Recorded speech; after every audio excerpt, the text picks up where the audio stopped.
Como siempre en cada elección que se lleva a cabo en nuestro país, los partidos políticos salen a realizar una serie de maromas en los medios que les permita alejar un poco el sospechosismo en que se manejan los comicios. No es raro pues que los partidos y sus candidatos todos se levanten las manos en señal de victoria para que luego salgan en que esperarán el final de los comicios. Baja California amaneció este lunes en que fue ganada tanto por el PAN como por el PRI, pero como diría un profesional de la política, son gajes del oficio. La plataforma político-electoral de México, con lo que vimos este domingo 7, no ha cambiado nada. Y si los políticos siguen aferrados a ella, salieron pues con su domingo 7. Y lo que sí llama la atención es el final de la elección de la nueva dirigencia de la sección 7 del Sindicato Nacional de Trabajadores de la Educación, que fue ganada por la coordinadora, la férrea oposición magisterial a sus dirigentes nacionales. Pero fue el gobernador Velasco Cuello quien de alguna manera le dio pues el botón de cierre a este proceso interno. De todo esto le hablaremos aquí en Televisión de Facto. Hola, muy buenas tardes. Bienvenidos a su programa A Otro Nivel. Hoy es lunes 8 de julio de 2013. Hoy las sorpresas de lo que todo el mundo esperaba, pues finalmente parece ser que no resultaron ser esas sorpresas. Todo el proceso electoral de ayer, domingo, pues es el tema que habremos de analizar hoy. Nos había pedido Daniel, que era por orden de edades, bueno, pues ya no le corresponde a él hoy el saludo. Enrique Alfaro, buenas tardes, ¿cómo estás? Hay que darle la oportunidad a los más jóvenes, Sí, ¿no? claro, Eso, mucho más jóvenes. Muchas gracias, Miguel, muchas gracias, Daniel. Feliz nuevamente de estar aquí a otro nivel. Daniel, buenas tardes. Gracias, Miguel, gracias, mi querido Enrique. Bueno, pues estamos pues, ya pasaron las elecciones y volvieron a salir con su domingo 7, ¿no? Bueno, literalmente. Aquí va a ser muy importante, el tema de hoy está bastante interesante. Va a ser muy importante saber cuál es el costo de la democracia en México. Ayer hubo dimes y diretes, hubo culpas, hubo acusaciones, falló el sistema. Grave. Y hasta muertos. Bueno, pues en el transcurso de la jornada electoral desde muy temprano se empezaron a puntualizar algunas acusaciones. El primero que lo hizo fue Gustavo Madero, dirigente nacional del PAN. Se inconformaba porque según le habían cambiado la casilla donde él tenía que votar. Y esto fue el arranque ya de cómo se diagnosticaba este panorama de dimes y diretes, porque yo creo, y lo vamos a analizar en el transcurso del programa, no fue como se presagiaba, con tanta violencia y previamente hubo hasta muertos, que la delincuencia organizada estaba haciendo presencia y etcétera, ¿no? Yo creo que se basó más en acusaciones. ¿Cómo ven? Sí, mira, yo no sé si hubo muertos, se habla por ahí de 2 muertos o 1 muerto, pero bueno, esos podían ser imprudenciales, no lo sé, pero no creo que se haya manchado de sangre. Lo que sí se manchó es por la falta de calidad ética de los partidos políticos, pero sobre todo de los candidatos que contendieron, ¿sí?, en los 14 estados del país. Tan es así que, bueno, hay preocupación en torno a lo que viene ahora, ¿no? Hay tanta preocupación que el propio presidente Enrique Peña Nieto tuvo que salir hoy lunes, ¿sí?, a hablar y a decir, señores, vamos a respetar lo que haya sucedido. Cuidó mucho sus palabras porque dice que en un comicios hay ganadores, pero en los otros también hay quienes no pierden, quienes no son favorecidos, ¿sí? Digo, hasta en el vocabulario del presidente ha sido muy... No habló muy de derrotados. No habló de derrotados, ¿no? Bueno, pero en este sentido, ¿tú crees que tenga algo que ver el presidente de la República? Pese a que a él lo estaban inmiscuyendo de ser el responsable de que el proceso transcurriera en paz. ¿Habrá necesidad de que el presidente Enrique Peña Nieto tenga que puntualizar? ¿Hay que respetar? Yo creo que como primera autoridad del país sí, pero diría que son más responsables los gobiernos de los estados, los gobernadores por esta elección, que no es una elección federal, son elecciones locales. Coincidieron 14 elecciones locales en esta ocasión y queda más a la responsabilidad de los ejecutivos de los estados, la organización la colaboración con los órganos electorales y con las otras autoridades para efectos de organizar estas elecciones. Creo yo que es correcta la intervención del presidente en el sentido de llamar a los actores a que respeten, guarden la calma, se esperen los resultados, porque bueno, vimos lo que ya se esperaba. Los actores salieron todos a declararse triunfadores, aun cuando no habían resultados. Lo que se esperaba, pero creo que incluso de manera más grave, un altísimo abstencionismo. Hubo estados donde la participación ciudadana fue muy pequeña. Más del 60% de abstencionismo. Estamos hablando de un promedio de 60%. De Aunque un unos hubo promedio. más, otros menos. Sí, no, lo grave es donde la participación fue verdaderamente reducida, porque Mínimo. la elección pierde legitimidad. Las autoridades electas de esas elecciones necesariamente pierden legitimidad, ¿no? Hubo poca afluencia a las casillas, hubo acusaciones, los partidos responsabilizando a los órganos electorales responsabilizando a los partidos por la poca participación de los ciudadanos, muchas denuncias, demandas, incluso averiguaciones previas iniciadas.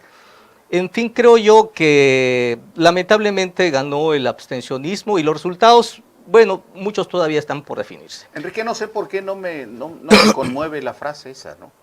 Ganó el abstencionismo, pero es que lo venimos cada elección, escuchando. Cada elección la escuchamos. Pues bueno, la cereza del pastel parece ser que fue la gubernatura de Baja California. Bueno, pues es y que al ahí se respecto concentró tenemos todo. por ahí un video Ahí se donde concretó. todos los actores principales de los partidos principales, yo no sé por qué los demás dejaron de ser principales, pero en esa connotación, el del PRI, el del PRD y el del PAN, en Tijuana, Baja California, hacen sus declaraciones, cada quien como le fue en la feria, ¿no? Y tenemos aquí algo al respecto. Jornada de ayer de 13 estados en donde hubo elecciones, ganamos 9 de 13 capitales, de suerte que no nos podemos quejar. Avanzamos en lugares como Fresnillo y Guadalupe en el estado de Zacatecas, donde hacía 15 años no ganábamos. Me parece que en Veracruz tenemos saldo muy positivo, como Boca del Río lo recuperamos, además de ganar Veracruz, El Puerto, Jalapa, Orizaba, Coatzacoalcos, Poza Rica. Tamaulipas también, donde teníamos retos importantes, pudimos remontarlos. Oaxaca, la capital del estado del mismo nombre, que tampoco la tenemos de nuestro lado, ahora tendremos la oportunidad que nos dio el electorado. En Chihuahua, además de la capital, la ciudad fronteriza compleja y demandante, Ciudad Juárez, y aquí mismo en Baja California, donde todavía la gubernatura está en veremos, ganamos la ciudad más poblada, que es Tijuana. En Hidalgo, que hubo candidatos a diputados locales, pues ganamos los 18 distritos que estaban en competencia y ganamos 24 de 30 distritos en el estado de Veracruz. Así es de que, como en botica, de todo un poco. Precisamente que lo que estamos haciendo está dando muy buenos resultados. Refrendamos el triunfo en la gubernatura de Baja California, aumentamos posiciones que no teníamos, de no tener ningún distrito de los 17 teníamos 2, hoy aumentamos a 9, tenemos capitales que no teníamos, ya arrasamos en Puebla, en Coahuila, vamos muy bien, ganamos Aguascalientes, es un balance muy positivo. Yo creo que son esencialmente cuentas positivas, tuvimos avances muy importantes viendo de conjunto que los avances que tuvimos en el hecho mismo de haber ganado la gubernatura de Baja California, a mí no me queda la menor duda de que así sucedió. Bueno, pues ahí están las declaraciones que se alzan en el triunfo como partido con sus abanderados, y en cada estado hay reacciones, por supuesto, locales, y donde los gobernadores minimizaron también la jornada electoral sobre los problemas que se presentaron, que además, pues significativamente en realidad creo que no lo son. No para lo que se presagiaba. No, pero aquí yo me imagino que lo que estaba en juego era el proceso democrático del país en este sentido, ¿sí? De que era la primera vez que unas elecciones de esta naturaleza iban a estar total y absolutamente vigiladas por las redes sociales. Nunca como ahora las redes sociales se hicieron presentes en una elección, ni en la elección presidencial de este sexenio que estamos viviendo, de julio, ¿de qué?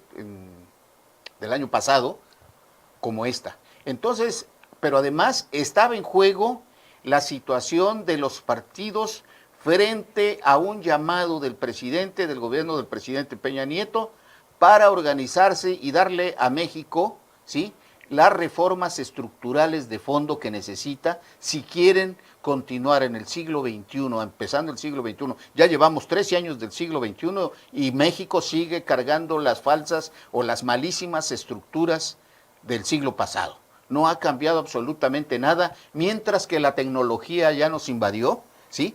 Las leyes todavía siguen siendo las mismas. Tenemos lo de... Bueno, todo eso tenía que ver este proceso electoral. Y resulta que las mañas son las mismas en el proceso electoral. Estaba yo escuchando a César Rubén Castro, es el presidente del Instituto de Participación Ciudadana de Baja California. Y él dice que a las 8 de la noche empezaron a hacer, pero a las 12 el PREP empezó mal por un algoritmo que, pero que no se... previo ¿sí? a eso, fíjate, previo a eso yo creo que es necesario comentar que la disputa en estos momentos es sobre puntos porcentuales. Es decir, el electorado en Baja California se divide de tal manera de que por un lado la gente de Kiko Vega celebra el abanderado del PAN y del PRD haber ganado con 4 puntos a su favor. Mientras, por el otro lado, César Camacho ya había vaticinado el triunfo desde anoche. Hoy en la mañana, cuando conocen ese resultado del PRED, que enseguida vamos a comentar los tropiezos que hubo de que se cayó el sistema, como en aquel entonces, que es histórico, bueno, pues sucede de que la disputa ahorita aparentemente es por un punto. No, pero no hay disputa, porque inclusive César Camacho ya reconoció. Hoy reconoció en la mañana y dijo, nos vamos a esperar hasta el miércoles. Sí, pero eso no, ¿qué te quiere eso decir? no. ¿Eso qué te quiere? No. ¿Qué implica? ¿Qué implica? De que Sí. sabe que no está bien. Bueno, no hay nada bien. El hecho de que Mientras no esté se- bien no implica Luego que viene. diga, ya ganó el PAN. Por eso, pero luego viene un discurso del presidente que les dice a los partidos, en toda democracia hay ganadores y quienes no se ven favorecidos por la mayoría. Por eso México espera a los contendientes y sus seguidores prevalezca la civilidad y el reconocimiento a los resultados. Esto es un mensaje muy claro también a su partido. Todos vimos cómo el PRI lanzó toda su gendarmería a Baja California, a Tijuana. Sí metió las manos en otros lados, pero ahí se encargaron los gobernadores. Pero allá fue Manlio Fabio, fueron todos. Creo que el único que no vi, a lo mejor ustedes lo vieron, fue a Gamboa de la Cámara de Senadores. Si estuvo en Tijuana o no estuvo en Tijuana. Durante ¿Sí estuvo? toda la campaña fue. En la campaña, no. Ayer hablo a de las elecciones, Sí, pues, yo no vi yo más lo que a Yo no Manlio lo- a Fabio Manlio y a César Camacho. Bueno, pues es la caballería pesada, ¿no? La rusticana, como le dice. Y entonces, ahí el proceso electoral, pues, ahí se estaba... ¿Por qué? Pues, lo que habíamos dicho, 24 años de panismo en Tijuana. Y les puedo asegurar, Bueno, vamos Tijuana no le ha ido tan mal en 24 años de panismo a Baja California. Vamos con lo del asunto del PRED, Sí. para que llevemos un orden, ¿no? ¿Tú crees que ya se puede, a estas alturas, decir determinantemente, hay un ganador o uno que no ganó, por no decir un perdedor, cuando hay todavía la disputa Yo por creo los que- resultados? Evidentemente, técnicamente no se puede declarar a un ganador. Es grave que se haya caído el PREP. El PREP crea algunas ilusiones, pese a que se aplican en las elecciones mexicanas de hace tiempo, aún todavía hay quienes se van con la finta del PREP. ¿En qué sentido? Los programas de resultados electorales preliminares dan a conocer primero los resultados de las casillas urbanas. Entonces es muy común que un candidato que logró fuerte presencia en las zonas urbanas aparece repuntando en el PREP y al día siguiente, cuando llegan los resultados del área rural, el resultado cambia. Es muy común. pero incluso esto se usa políticamente, no, nos cambiaron el resultado, no es cierto, o sea, lo primero que llegan son los resultados del área urbana y posteriormente llegan los del área rural, y los del área rural pueden fácilmente dar la vuelta a un resultado. Yo esperaba con mucha calma ayer que pudiera cambiar la tendencia, que hubiera una diferencia mayor entre uno y otro candidato, pero lo que sucedió fue grave, que se haya reconocido que el PREP tenía una falla y que prácticamente, si de por sí no tiene validez oficial el PREP, no se puede con el resultado del PREP declarar oficialmente ganador a nadie. Bueno, ahora menos validez tiene el programa de resultados electorales preliminares de Baja California. Esto es gravísimo porque hay una palabra que acuñó Santiago Krill, el sospechosismo. El sospechosismo. ¿No? Regresamos a la cultura del sospechosismo, volvimos a escuchar ayer términos que creíamos abandonados, como el ratón loco, que fue lo que le aplicaron al dirigente nacional del PAN. Llegó a votar donde normalmente votaba, donde siempre votaba, y no estuvo en la lista nominal, lo mandaron a otra casilla y pudo, si seguía recorriendo varias casillas, y seguramente si recorría todas, en alguna iba a votar, encontrarse en el listado nominal, pero ese efecto es cansar al ciudadano para que no vote, ¿no? Yo coincido en lo que plantea sobre la gravedad de este asunto, porque ayer se vaticinaban ambos bandos su triunfo, PRI y PAN, con 5 puntos de diferencia. Transcurrió la noche y dijeron, no, son 3 puntos de diferencia. Transcurre la madrugada cuando se empiezan a hacer las acusaciones por lo del PRED, y dice, no, dice el PAN, vamos ganando por 4 puntos. Ahí reacciona César Camacho y aquella algarabía con mariachis, incluso de que ya ganamos, empieza a tener una tendencia más prudente, que incluso reconoce, hoy por la mañana, César Camacho, que bueno, pues no fue la algarabía como un vituperio a la elección, sino que ahora prefieren decir, vamos a esperar los resultados. Eso para mí no implica que efectivamente ya haya derrotados, pese a que el PAN sostiene que va ganando, ahora ya no por 4 puntos, por más de 1 punto. Y el PRED dice, aquí es lo que hay que analizar, ¿no?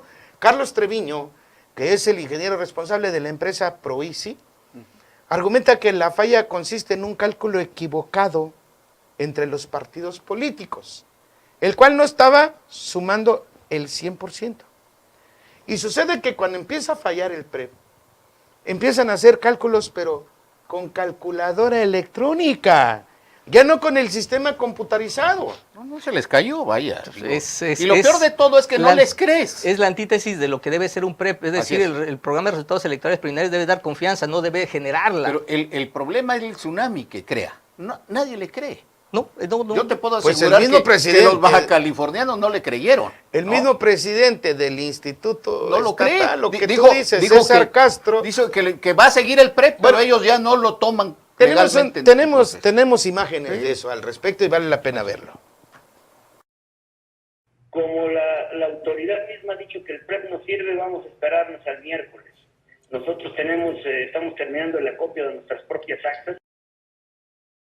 Porque tienen el síndrome de negación de la realidad, que ni siquiera la reconoce cuando la tienen en sus narices, capos. Es una autoridad que la controlan, la manipulan, es lamentable, se resisten a reconocerlo. ¿Pero ustedes culpan al PRI de esto?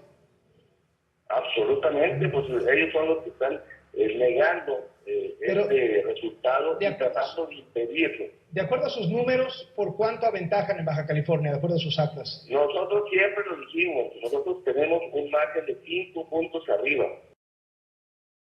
Pues los papeles van a hablar, desde luego que ahí está el riesgo, que todavía el diablo quiere seguir haciendo diabluras a través del Instituto Electoral, pero yo creo que debiera tener un mínimo de decoro y a estas alturas él mismo reconocer que perdió la elección. Pues bueno, pues ahí está la aclaración, y yo pienso que este asunto se va a ir a los tribunales, no hay de otra. El miércoles tiene que dar resultados el PRED, ya resultados es que el PRED finales. es que de acuerdo a César Rubén Castro, ya el PRED ya no tiene lo dejaron credibilidad. funcionar, pero que no va a ser reconocido. A ese acuerdo llegaron anoche los partidos políticos, los consejeros, es decir, Van al que conteo sigue el de PRED, actas. porque después de todo Los bajacalifornianos pagaron algo cerca de 6 millones de pesos, 5.700.000 por el ejercicio del PREP. Mucho Bueno, pues dinero. que siga. Pero legalmente dentro del Instituto de Participación Ciudadana Baja California no sirve. Va a quedar nulo. De por sí, los resultados del PREP no son resultados oficiales. Eso cualquier órgano electoral Enrique, son preliminares. Eso que son dices es muy preliminares. importante. ¿Por qué entonces seguir con el PREP? Si no te Lo que sirve pasa, de nada. el PREP nace por una sencilla razón. Antes, entre que levantaban el resultado de una casilla y Llevaban llegaba el acta al órgano electoral, se modificaba, se podía modificar el resultado. Se conocía que en ocasiones se modificaba el resultado. Entonces el PREP sirve para reportar el resultado desde las las casillas. casillas. Bueno, luego a ver. entonces debe coincidir con el resultado que da a conocer el órgano electoral en sus instancias municipales, distritales. Entonces, es eso lo que permite dar confianza, pero en esta ocasión resultó exactamente Hasta ahorita que yo lo sepa, contrario. el PREP nunca ha dado confianza en las elecciones. Desde que yo tengo uso, desde que apareció el PREP. Ahora lo que deberían de hacer, y esta es una, señores de los institutos, si nos escucha alguien por ahí, mejor WhatsAppen las actas, ¿no? Que le den a los presidentes un teléfono, WhatsApp. Yo creo Maestro, que, creo que va a salir mejor. Yo creo que lo están haciendo. Sí, En no, el de hecho lo sentido- están haciendo, En sí. el sentido de que Pero a nivel los de partido, partidos a nivel de políticos, Todos los representantes de Así, sí. casilla los partidos, de los partidos políticos necesitan reportan. ese instrumento legal sí. para hacer sus cuentas y decir, vamos ganando con tantos Es que ahora puntos". ya no se pueden salir del tablero.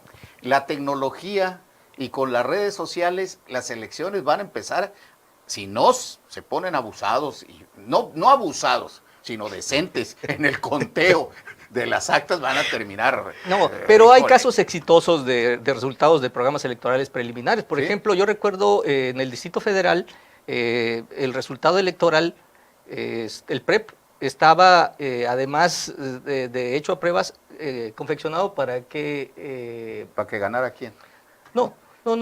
En el caso de que la diferencia fuera muy pequeña, Había un respaldo del PREP con otra encuestas de salidas, Sí. encuestas de salidas, y las encuestas de salidas, si el resultado era muy pequeño, El exit no, poll, ¿no? no daba, el órgano electoral no daba a conocer, no daba por hecho el triunfo de ninguno de los candidatos. Sucedió con Santiago Krill como candidato por el PAN y Andrés Manuel López Obrador por el PRD. La diferencia era tan pequeña que la autoridad misma ya había tenido un acuerdo anterior de que si era tan pequeño el resultado, salían a decir que ni el PREP ni los...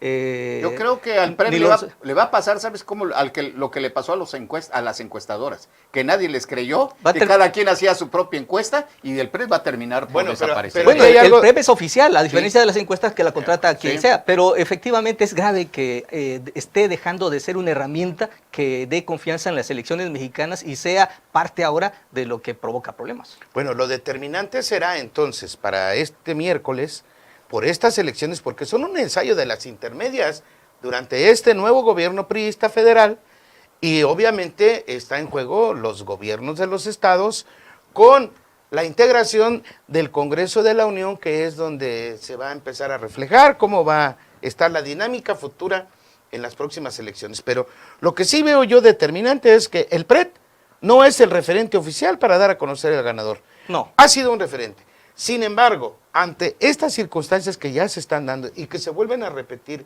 en Baja California, yo creo que van a recuperar ese método de conteo de las actas. No, Y a revisar, y si es posible, de hecho, otra se vez hace el al conteo de voto las por- actas, ¿no? Sí lo hacen. En los consejos Pero- municipales pero y en para los consejos que- distritales se cantan Sí. los resultados. Es decir, 3 días después, ya que se recibió todo, se cantan los resultados y si hay alguna inconformidad, entonces se abre el paquete electoral y se vuelve a contar. A contar. No, pero el PREP no elimina eso que se tiene que hacer por ley. Es que una herramienta para anunciar nada más, ya gané, ¿no?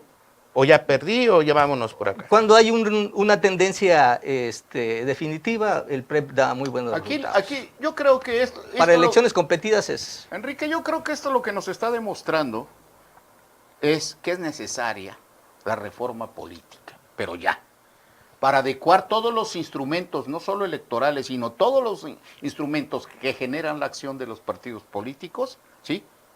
E inciden en una sociedad. Y en esa reforma Sí. política está el paquete Así- de reforma electoral. No, por supuesto, pero hacerlo en serio y con verdad y con decencia. Pero resulta que son incapaces los diputados ahorita, ¿sí?, ¿Dijiste con de qué? nombrar a un solo, A ver, espérate. al séptimo de los... Quiero que puntualices ahí. Noveno. ¿Dijiste con qué? ¿Que se haga con qué? ¿Con verdad y qué? Con verdad y con decencia. Bueno, Sí, sí. Pues es que No, lo vemos. ya, somos un pueblo creyente. En elecciones competidas y sospechosistas como las son las que se dan en este país, lo que Seguramente- vale la pena es la segunda vuelta. O sea, si el resultado por es eso. cerrado, si nadie obtiene tal cantidad de Así diferencia, es, entonces así que es. se vayan a un segundo... Una segunda vuelta. Una segunda vuelta y hasta que salga. la diferencia resulte tal Pero que no para haya eso se ninguna necesita duda. la reforma electoral y nadie quiere hacer la segunda vuelta. Si se han hecho pijijis, como decimos aquí en Chiapas, Sí, Sí, hermano. nada más imagínate, en la primera vuelta, o sea, en una elección directa, cómo están las disputas, Por eso. cómo están incluso los boicoteos o los acarreos o lo tradicional. Imagínate una segunda vuelta, ¿no? No, Si es tan pero- perfectible la democracia, pues esta yo creo que los pañales pues, hay que Hay cambiarlos a otra cada rato, ¿no? circunstancia que también valdría la pena analizar, que es más allá de los números electorales, del número de triunfos. Porque es muy fácil que un partido anuncie, tuve tantos triunfos Sí, sí, y sí. no gané en tantos otros. Sin embargo, lo que verdaderamente importa electoralmente hablando es el número de habitantes que van a gobernar. Es decir, un partido puede tener pocos triunfos, pero si gana las capitales de los estados, pues estará gobernando una cantidad sorprendente de ciudadanos. Y habrá partidos que ganen mucho, municipios que no tienen mayor importancia, y numéricamente podrá presumir que triunfó, pero en administración, Claro, en es- gobernar es ciudadanos como será muy poco. A ver, te pongo un ejemplo. Chiapas. Si un partido gana, Tuzla ya ganó Chiapas. ¿Por qué? Porque es la más importante. Lo querramos o no. Bueno, no. de que... espérame, pues, espérame. No. ¿De qué me Te sirve olvidas ganar de Chimo, Tonal- Jovel, Huitiupan, No. el Bosque, la Raíza, No, Chamula? ahí te va, Oh, no. ahí te va. Tapachula. Nadie se preocupa. Tapachula es Ahí te va. importante, pero Escúchame, por Tuzla favor. es Tuzla, ¿eh? Nadie se preocupaba por Tonalá. Y Tonalá es el referente electoral junto con Tapachula en el corredor de la costa que se lleva en 2 vueltas a Tuxtla Gutiérrez. ¿O no? No. ¿Se lo En lleva la qué? última ¿En qué elección. En la sentido? última Hablas de elección. electoralmente. Hablo del padrón electoral. Por eso, pero... Estamos hablando del padrón electoral. Por eso, pero no, yo hablo ya Del en gober- número de votantes. Yo hablo de gobernabilidad, ya no Ah, hablo bueno, electoralmente. ya estás hablando de tiene otra Tuzla, cosa. Gobernados. Sí, quien tiene Tuzla tiene prácticamente el Estado. ¿Será? Sí, claro. Digo, el Habría que presupuesto- preguntarle el al presupuesto alcalde de la capital, Samuel Toledo, todo. ¿cuándo va a Toledo? A ver. el presupuesto todos, de la precioso, capital, sí, el número sí. de gobernados en la Así es. capital supera con mucho la suma de muchos Así es. ayuntamientos. Hay municipios que ni siquiera vale la Así pena es. ganar, que son Así un es. problema ganar, ¿no? Así es. En el caso de Chiapas hay municipios súper problemáticos que quien llega presidente se saca la rifa del tigre. Pero bueno, eso tendrá que venir en la reforma electoral para no caernos en Chiapas, si no nos vamos a meter aquí Que ese es otro- en otro asunto. Que ese es otro asunto. Ese es otro asunto. Pero quiero comentar, fíjate lo siguiente, de este proceso de ayer. En Oaxaca es el estado donde se registraron más irregularidades, más delitos electorales. Ahí se iniciaron 44 averiguaciones previas. Hubo robo de urnas, quema de urnas, hubo inhibición del voto a través de empistolados. Oaxaca saca hubo muchos primeros detenidos. lugares, pero ninguno que pueda presumir. Es como, fíjate que a mí eso me llama mucho la atención, ¿no? De Oaxaca y Chiapas. Chiapas el número 1 en robótica. Chiapas el número 1 en biotecnología. Pero bueno, Chiapas estamos en el asunto. Bueno, Estamos en- le estoy comentando. No, aquí, estamos en el Enrique. asunto electoral. Pero Oh. bueno, vamos a ver este asunto, que en Oaxaca el gobernador Gabino Cue, como la mayoría de los gobernadores, dicen que eso es normal en las elecciones. No, pues es que así han vivido en la normalidad. Y que son casos aislados. Antidemocrática, siempre han vivido ¿No? la normalidad O sea, antidemocrática. me parece aberrante Pues sí. que el costo de la democracia implique eso, ¿no? Los delitos que son normales. Es de lamentarse que sigan existiendo prácticas que motiven estas denuncias, ¿no? Las denuncias por sí solas no son malas, es malo que haya razones para que existan estas denuncias. Desgraciadamente, un análisis rápido arrojaría como resultado que todos los partidos están acusados o son Todos. acusadores. O sea, no hay ahí una condición en la que... Nadie se salva. Exactamente, ¿no? Las prácticas, está demostrado, las prácticas equivocadas que no debieran existir en este país, la practican Por eso de ahí el temor que Todos yo los digo, partidos. el temor que yo digo de que si los partidos políticos se enredan en los próximos 3, 4 días en estos dimes y diretes y no comprueban nada, la verdad es que es cierto, los grandes cambios, los cambios estructurales, las grandes reformas están en peligro, y de no hacerse, y que el pacto ya no se dé. Por eso la preocupación del presidente para salir a hablar. Yo a la preocupación del presidente no le veo de que gane el PRI en Baja California o que gane en Boca del Río el PAN o que... Bueno, Maloba perdió en Ahome donde él gobernó, cuando fue presidente municipal, ahí lo perdió el gobernador de Sinaloa, ¿no? No, yo creo que al presidente Enrique Peña Nieto lo que quiere es decirle, señores, cálmense. México los está esperando con calma para hacer su gran reforma. La reforma del siglo XXI, necesitamos entrarle ya pasamos 13 años del siglo XXI sin reformas. Bueno, a ver, el asunto de las elecciones, después vemos lo de las reformas. El asunto de las elecciones. Es que ese problema lleva a eso. Sí, pero si llevamos la cronología, vamos a comprender el asunto de las reformas, porque si nos saltamos aquí, nuestros espectadores van a decir, bueno, ¿de qué se va a tratar? ¿De la reforma o de las elecciones? Pero concluyamos este tema, porque me parece muy interesante lo que dices del presidente, y por supuesto que es obvio. La tendencia de esta elección va a cobijar o a descobijar el chantaje del Pacto por México. Pero bueno, terminemos con esto en el sentido de que, ¿quién creen que sea el más perdedor en esta elección de ayer? Yo pienso que el PRD. La democracia. Hablamos de partidos políticos. Pues todos perdieron. Mira, si tú escuchas al PRD, si lees la noticia, dice que ganó. Que no ganó mucho, pero que ganó, avanzó. Le dices al PAN, y el PAN también avanzó. Y le dices al PRI, bueno, nosotros ganamos, ¿no? El dirigente estatal del PRI en Baja California dijo, no ganamos, pero no perdimos. No perdimos, fíjate. ¿No? Está bien, pero está mal, ¿no?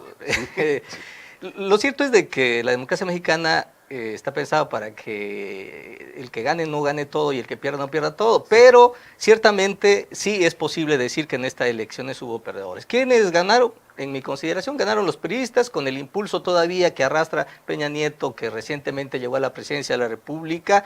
Creo yo que en segundo lugar quedaría el Partido de Acción Nacional, que pese a haberse desfondado, por ejemplo, en números de militantes efectivos que tienen, aún siguen sacando mucha votación, como se comprobó, ganó algunas capitales, todo indica que va a mantener Baja California, en mi consideración, y me pareciera que el gran perdedor es el PRD, que ya no lo podemos decir que es la izquierda, porque ya se habla de las izquierdas y hay una división ahí muy clara de la izquierda mexicana, por un lado el PRD y por el otro lado Morena, que encabeza Andrés Manuel López Obrador.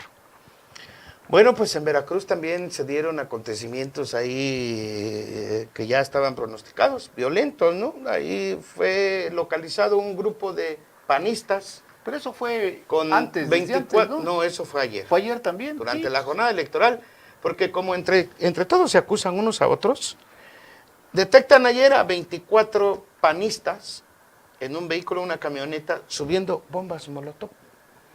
Y con eso andaban boicoteando las casillas ¿No serían electorales. yucatecos?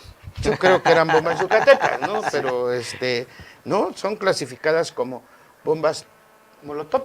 Y esto fue pero además que los panistas sepan construir una bomba molotov, me suena... En Tantoyuca, Veracruz. Sí, y al respecto, por ahí tenemos imágenes de lo que estamos comentando. No, bueno, pero sí... Como que el término bomba molotov se asocia más con la izquierda, ¿no?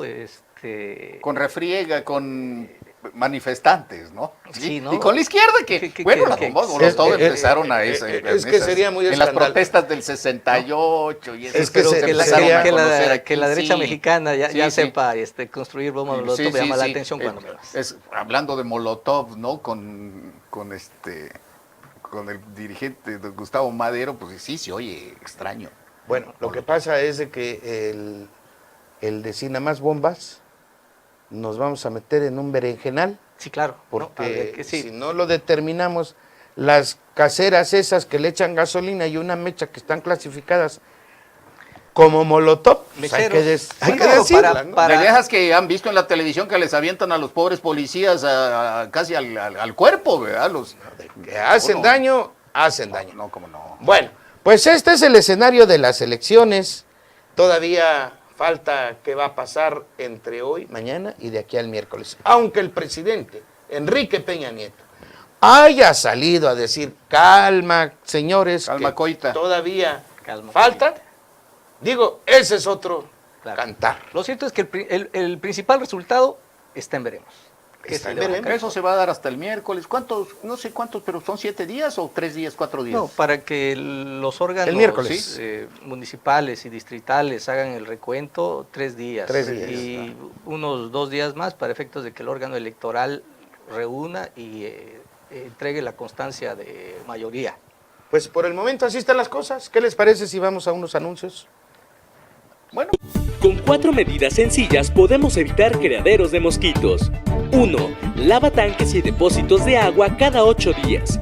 2. Tapa recipientes que contengan agua. 3. Voltea botellas, cubetas y maceteras vacías. 4. Tira la basura en su lugar y todo aquello que ya no sirva. Ahora ya lo sabes. No es complicado. ¿Tú ya lo estás haciendo? Secretaría de Salud, Gobierno del Estado, Chiapas nos une. ¿Listo para lanzarte a tu nueva vida?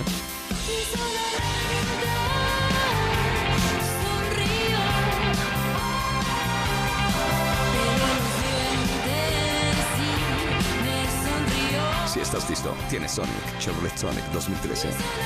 Visita tu distribuidor. Está ocupado.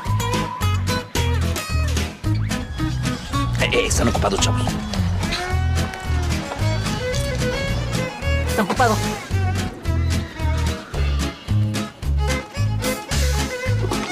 Está ocupado, ¿verdad? Está ocupado. Somos los únicos con butaca numerada en todas nuestras salas.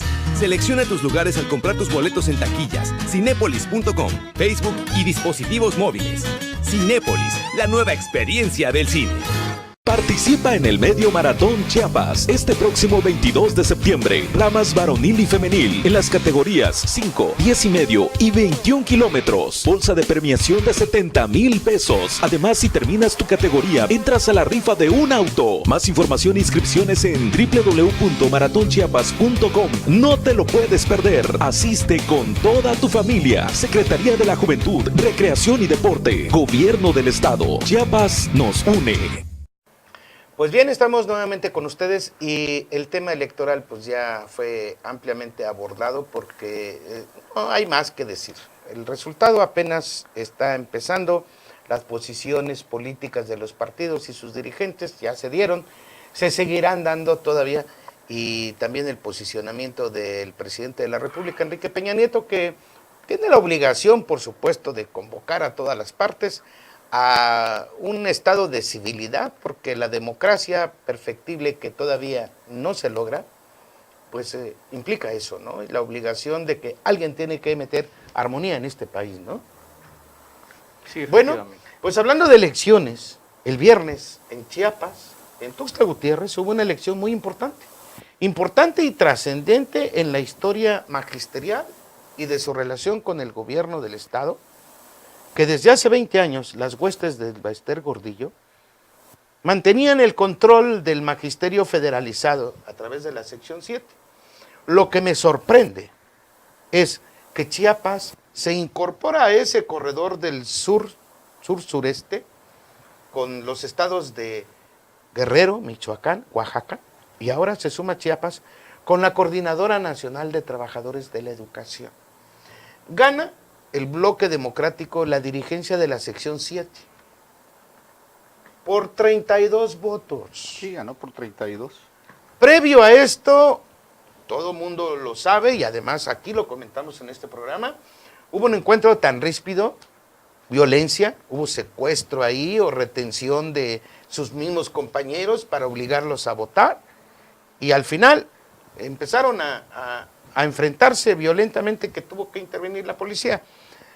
Si debió o no debió haberlo hecho en esa cantidad de elementos, bueno, es un asunto que también ya llevó a una mesa de pacto de civilidad, así le llamaron, donde el gobierno federal, a través de la Secretaría de Gobernación, con una representación, dijo, miren señores, ¿van a llevar a cabo su elección? Sí, que sea bajo los estatutos que tienen y la garantía del gobierno federal y del gobierno del estado de respetar lo que ustedes van a elegir y el resultado que ustedes den. Con visitadores incluso de organismos electorales, un proceso de elección sindical interno bastante cuidado. Es que me estaba yo riendo porque vi una caricatura de un amigo mío en donde estaban diciendo, oye, ¿y si te secuestran, qué haces? Pues hablo a la policía, sí, para que vean. Sí. Bueno, pues yo no estaría muy de acuerdo con que Chiapas se suma a este corredor, porque el CENTE nació precisamente en Chiapas. Y de Chiapas parte la Coordinadora Nacional de los Trabajadores de la Educación. Es en Chiapas el primer lugar donde logran hacerse del control sindical, logran la dirigencia de la sección 7 y posteriormente este movimiento crece en el sureste sobre todo y consigue tener una fuerte presencia tanto en el Estado de México como en Michoacán, como en Guerrero. Y en Chiapas pierden el control sindical y ahora lo recuperan. Nada más que la enorme diferencia es que, como decían los perredistas del magisterio, nosotros ponemos los muertos. Efectivamente hubo una lucha encarnizada por el control y el poder del magisterio, donde pudieran aterrizar organizaciones sociales y, por supuesto, afiliadas a la izquierda, porque esa fue la connotación que tuvo en su nacimiento, ¿no? Sí. Ahora, yo digo, se suma a ese corredor violento, a donde los maestros han tenido esa etiqueta de violentos. Porque si habremos de analizar... Yo tengo una visión diferente. Si habremos de analizar lo que han protagonizado los maestros de Guerrero, lo que han protagonizado los maestros de Michoacán, lo que han protagonizado Oaxaca, los de la sección 22 de Oaxaca con su creación de la APO, digo, pero el referente de los maestros de la... precisamente ese referente. Si el referente de los maestros de la coordinadora en Chiapas, de que aquí iniciaron efectivamente, no ha sido ese, ¿o sí? Creo yo que el referente que usas sirve precisamente para decir que a pesar de todo el magisterio democrático en Chiapas no ha llegado a esos niveles de violencia y de radicalismo que se han llegado en otros estados. De que nació la CENTE en Chiapas es un asunto histórico que no está, creo yo, a discusión. De que hay distancia entre cómo actúan los líderes y el magisterio democrático, hay distancia entre cómo actúan los de Chiapas y los de Guerrero y los de Oaxaca y los de otros estados, creo yo que sí, pero me pareciera que es un asunto que habría que reconocérselo a los maestros, digo, marchan, sí, cierran carreteras, sí, pero distan mucho de tomar instalaciones, de tomar radiodifusoras, de quemar, destrozar. Como las escenas que hemos visto en Oaxaca, impresionantes, ¿no? Me parecía que hay distancia y hay que reconocerlo. Claro, pero hay otras alternativas de análisis, ¿no? La última vez, que fue la semana pasada, hubo un enfrentamiento y gravísimo. O sea que ya se estaba fraguando algo más, ¿sí? Bueno. Yo sí lo quiero enmarcar, les puede gustar o no gustar a mucha gente. Pero el gobierno federal no quería ya más proceso. El CENTE venía desde su fundación totalmente amenazado por el PRI, por los gobernadores priistas, que nunca lo dejaron llegar. Sí, hicieron todo. El sexenio pasado, Sabines pagó todo lo que tenía que pagar y se dio el lujo de decir, ¿sí?, de que en su gobierno nunca había habido una marcha, nunca había habido un día. Un paro. ¿Sí? Pero pagó con mucho dinero de los chiapanecos. La lógica es que ahora sí que yo digo, que la rebeldía de los de la CENTE aquí en Chiapas la semana pasada prendieron los focos rojos en México. Y algo pasó que dijeron, hágase como debe hacerse. Algo pasó. Y respétese el resultado. Por eso, algo pasó. Alguien dijo, por favor, respétenlo. Y se hizo así. Y se acabó. Pero estuvo a punto de hacerse lo mismo que hace años pasados. Previéndose un escenario que se pudiera complicar aún más. Claro, en un problema preelectoral tremendo, en donde se iban a inmiscuir Guerrero, Michoacán, Oaxaca, y eso, señores, va a estar muy difícil. Por eso de ahí, eso es lo que yo pienso. No sé si ustedes piensen lo mismo. Sí hay coincidencia. Habrá que destacar también que en el primer discurso, ya como líder de la sección 7, Adelfo fue muy moderado. Habló de que habrá que cambiar los mecanismos tradicionales de lucha de los democráticos, ¿no? Que ya no todo va a ser, que marchas y plantones ya no es el único mecanismo o ya no es la solución necesariamente para todas las demandas. Creo yo que habrá que estar muy pendiente de su discurso. Hoy marcharon los maestros. También el día de ayer se dieron a conocer resolutivos de un encuentro nacional de la CENTE efectuada en Chiapas, en la ciudad de Tapachula. Se reunió el Magisterio Democrático, la llamada Coordinadora Nacional de los Trabajadores de Educación, el día de ayer y de antier aquí en Chiapas, en la ciudad de Tapachula. Creo yo que puede la CENTE tener un segundo momento de resurgimiento, habrá que estar muy atentos. No solo está en su segundo momento de resurgimiento, está en el momento de entrar a un proceso del magisterio, ¿sí?, para una reforma educativa acorde a las necesidades del país. Es decir, ya no quieren que la reforma salga del CENTE nada más y del gobierno, que los maestros necesitan también participar. Y hay una gran base magisterial en las coordinadoras, ¿sí?, en 3, 4 secciones muy importantes. Y ahorita en estos momentos el magisterio juega un papel sumamente importante en este país. Pues el gran reto que tiene Adelfo Alejandro Gómez, que es el que resultó electo por el lado de la coordinadora, el bloque democrático, el gran reto que tiene es reivindicar la imagen del maestro, del docente, pues por eso, ante la sociedad.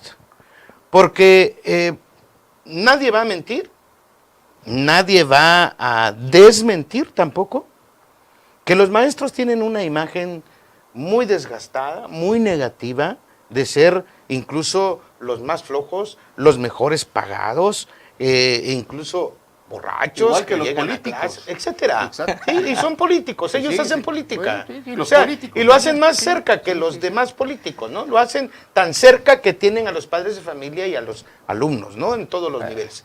Hacen política.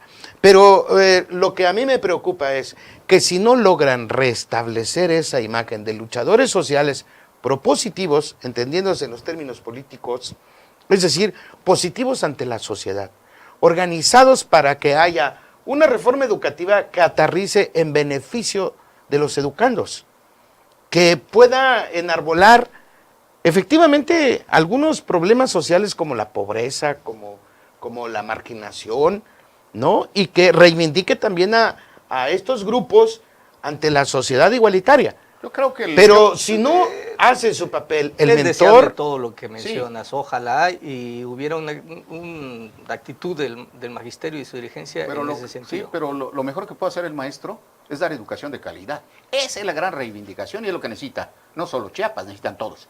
Pero hay algo que a mí me llama mucho la atención y lo quiero decir. Fue la presencia del gobernador instantes o minutos después. Fue a reconocerles. De que ganara. Tenemos a levantarle la mano. Sí. Eso a mí me llama mucho la atención. Pues vamos a ver el video. No tenemos el video, pero tenemos por ahí imágenes de eso. Pero a lo que yo me refiero es que si el papel del maestro en realidad lo reivindica la coordinadora, estaremos confirmando que la dirigencia en la sección 7 solo se ocupó de alentar esa imagen negativa. A ver, y díganme pero será la coordinadora quien busque ahora la forma de reivindicar la imagen. Desmiéntanme o reafírmenme o no me hagan caso. Están contadas los días del secretario de Educación Pública del Estado, que es del CENTE. Indiscutiblemente que el gobernador debe de pedirle su renuncia. Claro, nosotros no somos nadie para decírselo, ¿no? Pero creo que la alternativa es esa. ¿Por qué? Porque se ha estado engañando con la presencia del secretario de Educación, Ricardo Aguilar Gordillo, ¿no? Quien se dice, por cierto, pariente de Elbaester, y no es nada. Creo que no es nada. Pues pero, no sé, pero mi padre era Gordillo, tampoco era nada. Tampoco era nada. Entonces, yo creo que aquí el secretario de Educación ha venido engañando a todo mundo y sin duda ha de haber engañado al gobernador ante esta situación del cambio de la sección 7. Con aquel cuento de Sabines que tú decías de que aquí no pasaba nada y que los maestros ya tenían el antecedente de no hacer ningún paro, ninguna manifestación. Bueno, pues el resultado no fue ese. El resultado fue de que hasta el gobernador tuvo que intervenir para decirles, señores, vamos a respetarles su asamblea, elijan a su dirigencia, pero con civilidad y en santa paz. Y se los fue a reconocer, que eso es lo más importante. ¿Tú cómo ves? Sí, creo que fue positiva la presencia del gobernador para levantarle la mano al nuevo dirigente sindical. Pero ¿cuál es el mensaje que manda?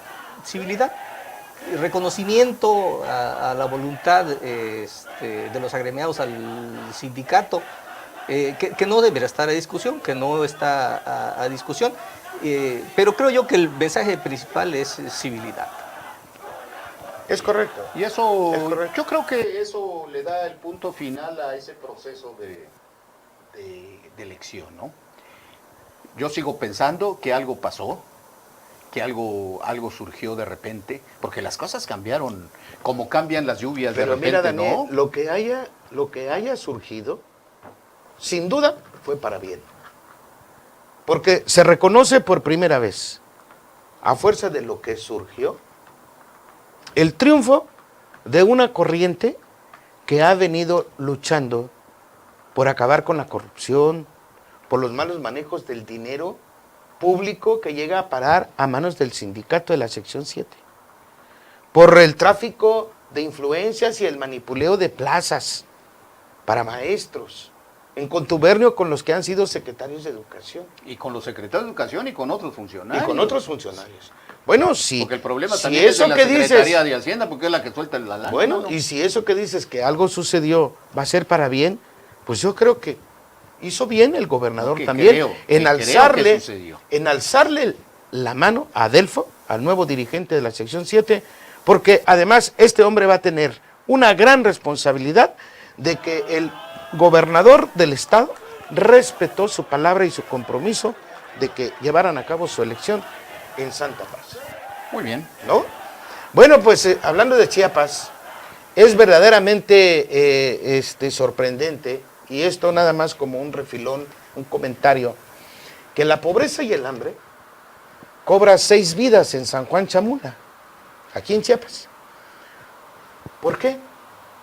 Por falta de frijoles, por falta de tortillas, por consumir hongos venenosos.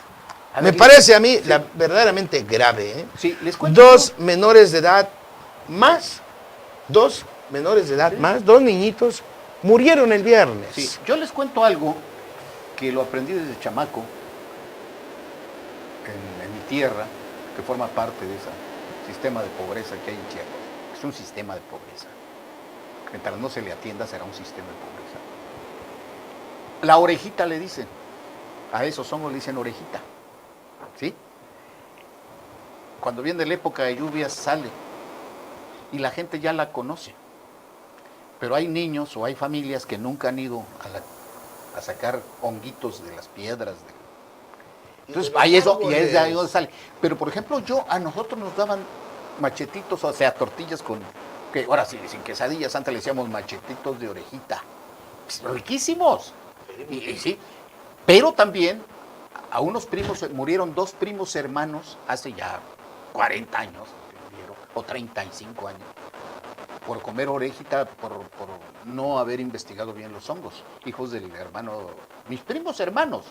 Y hay mucha gente que muere y no sabemos. Ahora ya sabemos que mueren por eso.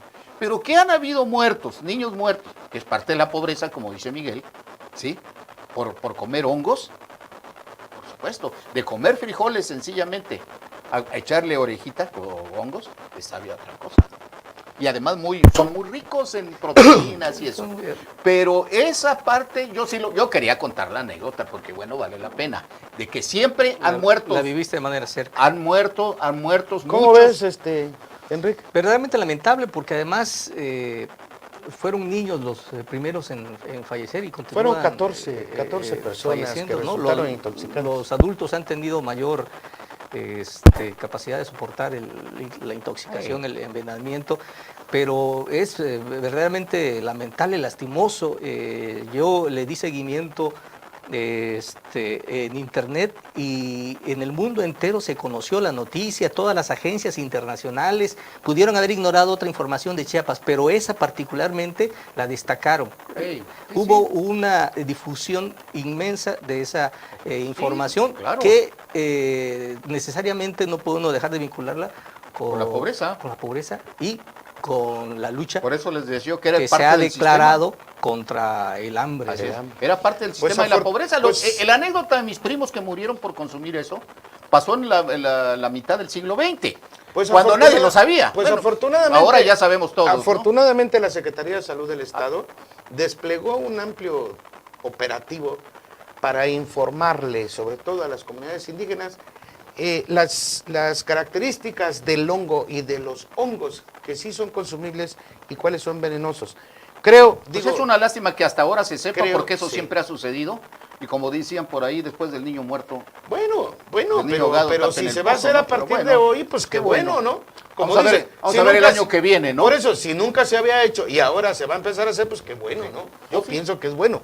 Bueno, pues al respecto también mueren muertos, todo mundo. Tú ves muy natural la muerte, ¿no? Sí. Ah, bueno. Es que ahí no escapa nadie. Pues mira, no siempre es tan natural. Por ejemplo, en el Estado de México, ayer. Con violencia no. Fueron asesinados, matados a mansalva. Dos jóvenes que se tomaron sus tragos y estaban ahí en su colonia y estaban, empezaron ahí a armar un poco de escándalo.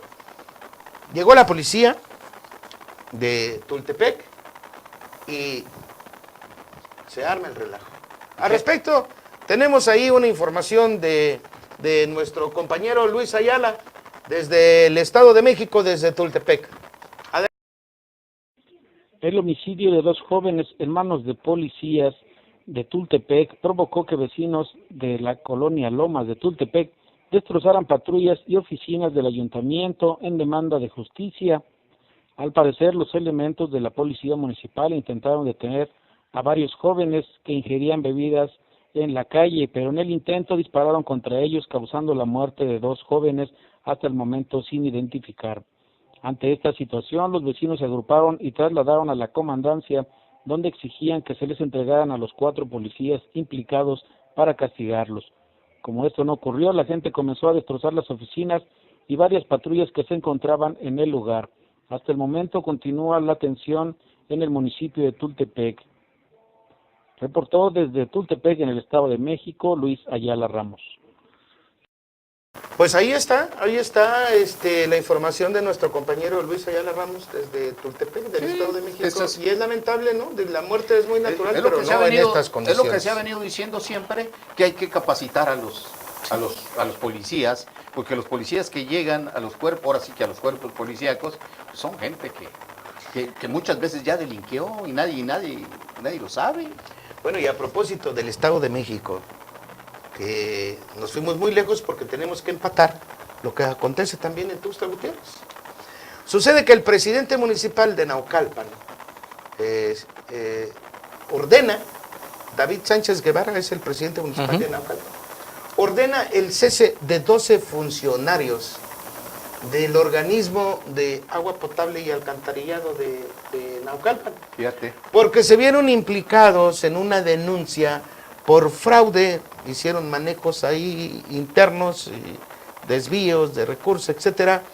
Inicialmente fue un escándalo, que según había sido de 70 millones de pesos.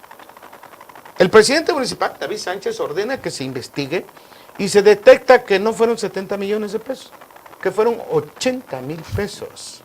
¿80 mil? 80 mil pesos. Ya no 70 millones de pesos, que era escandaloso. Pues el presidente dijo, bueno, por 70 millones o por 80 mil, para empezar a la calle. Pues 80 mil, sí. Y ordena, sí, no era dinero de ellos. Y ordena que se investiguen para que vayan a parar a la cárcel si tienen responsabilidad alguna. ¿Cómo ven? Hay responsabilidad, por supuesto, ¿cómo no? ¿Cómo vas a robar el dinero del erario público? Bueno, y yo decía... tú dices por lo de Chiapas, pues aquí también deberían de meter a varios de SMAPA que que están dejando eso quebrado, ya hasta lo quieren privatizar. Bueno, eso no es sorprendente. No, escándalo ya lo hubo en Chiapas con respecto al sistema municipal de agua potable. Ya se dio a conocer la información de parte de quienes dirigen actualmente el SMAPA de que las auditorías han arrojado que ha habido malos Pero también ya anunciaron que lo quieren privatizar, dicen ellos, no privatizar, dicen ellos, lo quieren concesionar. Sí, dime qué cosa es una concesión, ¿no? Pero nadie invierte en una concesión si no va a haber ganancia. Pues por eso, pues sí. Pero ¿por qué? ¿Por qué ahora? ¿Sabes cuántos miles de millones? ¿Cuál fue el préstamo de Sabines para hacer la Ciudad del Agua? Si Chiapas está como está, por Sabines. Hizo la Ciudad del Agua. ¿Te acuerdas que lo inauguró Felipe Calderón y él? Agua todos los días. Agua todos los días. Pero fue un chorro de miles no sé cuántos millones, pero es un chorro, lo va a buscar, es muy buen dato, ¿sí? Para que ahora salgan que lo van a concesionar porque está pelas. Pero lo grave de este asunto... Y Tuxtla ya tiene un poquito más de agua, hay que reconocerlo. Porque pero está lloviendo. También porque está lloviendo. Sí. Sobre todo mandar a hacer baches para que se junte más agua. Ollas, como dicen los del norte, ¿no? Bueno, pero lo grave de esto es que allá por 80,000 pesos, 12 y directivos, para afuera y posteriormente a la cárcel. Y aquí, pues estamos esperando a ver si el presidente municipal Samuel por 8,000 Toledo, pesos cada uno pelas, ¿no? Pues los mande a llamar por lo menos a cuentas y les exige una explicación. ¿Qué hicieron con el dinero? ¿Por qué? ¿Se lo robaron? ¿O qué pasó? No va a pasar nada, hombre. Aquí no va a pasar nada, ¿no? Bueno, vamos a tener que hacer un programa especial de SMAPA, ¿no? A ver si sería conveniente, a ver si el ayuntamiento abre la información. Estaría muy interesado en conocer. Sí. ¿Verdad? Sí. Pues sí, les ofrecemos a nuestro auditorio que trataremos de investigar qué está pasando ya últimamente con SMAPA, a qué se va a atener usted con su pago de servicio de agua potable y a qué se va a atener el ayuntamiento con esa concesión que va a otorgar. Pero eso va a depender también del presidente municipal, de las autoridades municipales y de SMAPA, si nos permiten husmear un poco en la información oficial que ellos tienen, porque de otra manera pues, va a ser misión imposible. Bien, Daniel, mi querido Enrique, ha sido todo por hoy porque el tiempo es lo que más nos castiga en este programa. Con el agua al cuello. Con el agua al cuello. Llegamos al final de este programa. Pues ha sido todo por hoy y les damos las gracias una vez más por haber estado con nosotros y nos resta más que decirles muy buenas tardes y buen provecho. Coma sabroso.